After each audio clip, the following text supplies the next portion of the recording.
তো বন্ধুরা, প্রতিদিনের মতো আজও আপনাদের সামনে একটা নতুন ভিডিও নিয়ে আসছি। আমরা আজকে দেখবো যে আমরা ডিভিডি লিঙ্ক স্ট্যাটাস কিভাবে চেক করব, যে কোনো মোবাইল বা অনলাইন থেকে কিভাবে আমরা নিজেদের ডিভিডি লিঙ্কটা কিভাবে আমরা দেখে নেবো কোন ব্যাংকের অ্যাকাউন্টের সাথে ডিভিডি লিঙ্ক আছে, বা আমাদের ডিভিডি লিঙ্কটা সাকসেস আছে কি না এটা আমরা আজকে চেক করব। সামান্য ছোট্ট ভিডিও, অবশ্যই সাথে থাকুন, সবাই দেখবেন।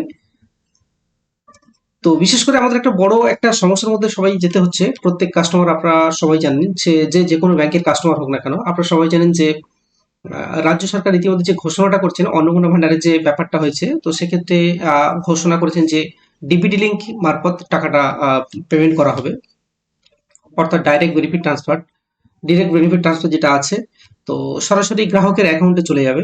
এক্ষেত্রে কি হয়, এই ডিবিটি লিঙ্কের মাধ্যমে টাকাটা ট্রান্সফারের ক্ষেত্রে কি হয়, আর যতটুকু আমার ধারণা, ফ্রড হওয়ার চান্সটা একটু কম থাকে। অর্থাৎ একটা গ্রাহক সে তার টাকাটা নিজের মতো করে নিজেই বুঝে নিল।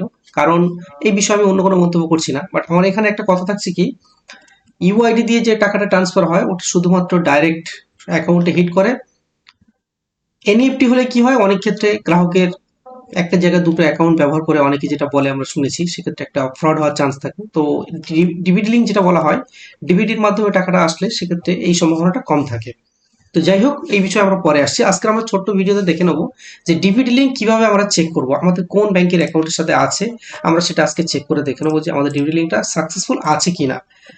বিশেষ করে মহিলাদের ক্ষেত্রে একটা বড় টেনশনের জায়গা আছে কি, ওনারা অবশ্যই টেনশন করছেন যে আমাদের যে অন্নপূর্ণা ভান্ডারের টাকাটা আমরা সঠিক পাবো কিনা, বা দেখা যাচ্ছে আমি তো এই ব্যাংকের অ্যাকাউন্টটা কন্টিনিউয়াসলি ব্যবহার করছি, তো সেক্ষেত্রে আমাদের পরবর্তীতে কি হতে পারে, যদি ডিবিটি লিঙ্ক না থাকে আমার কি সমস্যা আছে। তো আমি অবশ্যই বলবো আপনারা ডিবিটি লিঙ্কটা নিজেদের মোবাইল বা ফোন থেকে বা যে কোনো সাইবার ক্যাফে থেকে চেক করতে পারেন, বা নিয়ারেস্ট কোনো শাখা থাকলে সেখান থেকে গিয়ে দেখে নেবেন যে ডিবিটি লিঙ্ক আপনার কোন ব্যাংকের অ্যাকাউন্টের সাথে আছে বা সাকসেসফুল আছে কিনা।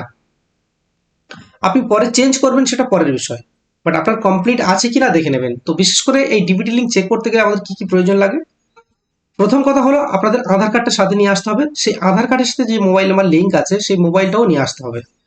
তাহলে কি হবে, আমরা এখান থেকে দেখে বলে দিতে পারবো যে আপনাদের ডিবিটি লিঙ্ক কোন ব্যাংকের সাথে আছে, বা আপনি যে ব্যাংকের অ্যাকাউন্টটা ব্যবহার করছেন সেটা ইনঅ্যাক্টিভ না অ্যাক্টিভ, কোন কোন প্রবলেম আছে আমরা দেখে বলে দেবো। তো আমরা দেখে নেবো যে ডিবিটি লিঙ্কটা আমরা কিভাবে চেক করব। তো আমরা সরাসরি এখানে চলে যাবো, একটা গুগল পেজ ওপেন করে নেবো, নিয়ে এখানে ইউআইডি অর্থাৎ আধারের সাইটে চলে যাবো।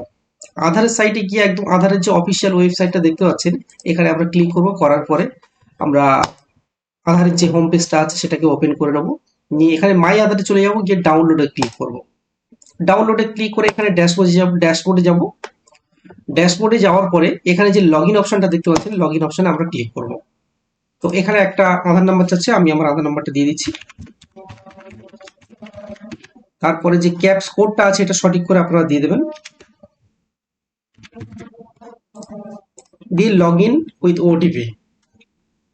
তো আমার মোবাইলে একটা ওটিপি আসবে, আমি দেখে নেবো ওটিপিটা সাবমিট করার পরে।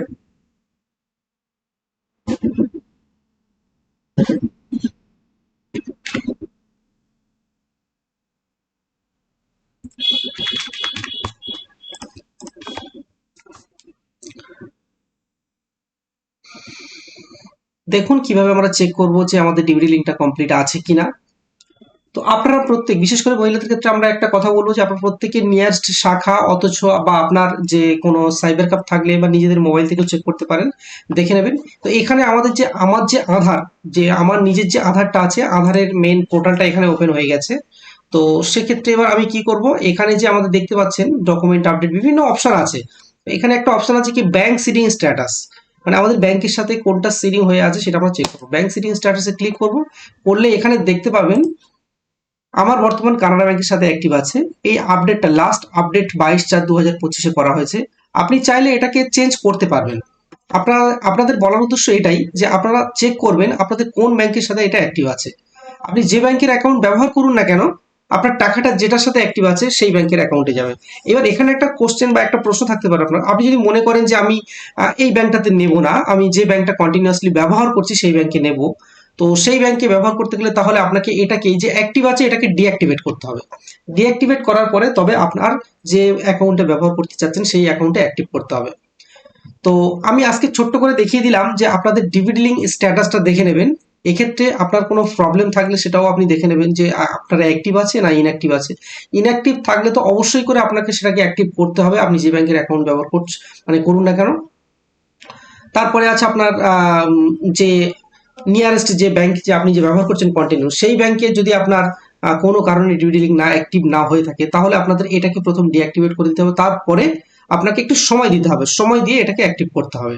তো এটার ক্ষেত্রে একটা টাইমিং এর ব্যাপার আছে, আপনাকে সেই সময়টা অবশ্যই শাখা কর্তৃপক্ষ অর্থাৎ বা ব্যাংকে দিতে হবে, না হলে আপনি সরাসরি চাইলেও এটা করতে পারবেন না। তো দেখা যাচ্ছে বিশেষ করে এখানে আমি যে ব্যাংকের কথা বলবো আমাদের, বিশেষ করে ওয়েস্ট বেঙ্গল গ্রামীণ ব্যাংক, ওয়েস্ট বেঙ্গল গ্রামীণ ব্যাংকের নাম এখনো পর্যন্ত এনপিসিআই অর্থাৎ ডিবিডি যে লিস্ট আছে সেই সার্ভারে এখনো পর্যন্ত যুক্ত হয়নি। সেটাকে আমাদের ম্যানুয়ালি করতে হয়, সেটার জন্য একটা সময়ের ব্যাপার হয়। তো প্রত্যেক গ্রাহকের উদ্দেশ্য বলবো আপনারা টাইম দেবেন, অবশ্যই আপনাদের কাজ সাকসেসফুল হয়ে যাবে। তো বন্ধুরা ভালো থাকবেন সবাই। আজকের এই ছোট্ট আপডেটটুকু দেওয়া ছিল যে কিভাবে আপনাদের ডিবিডি লিঙ্কটা আপনারা চেক করবেন। তো ভালো থাকবেন সবাই।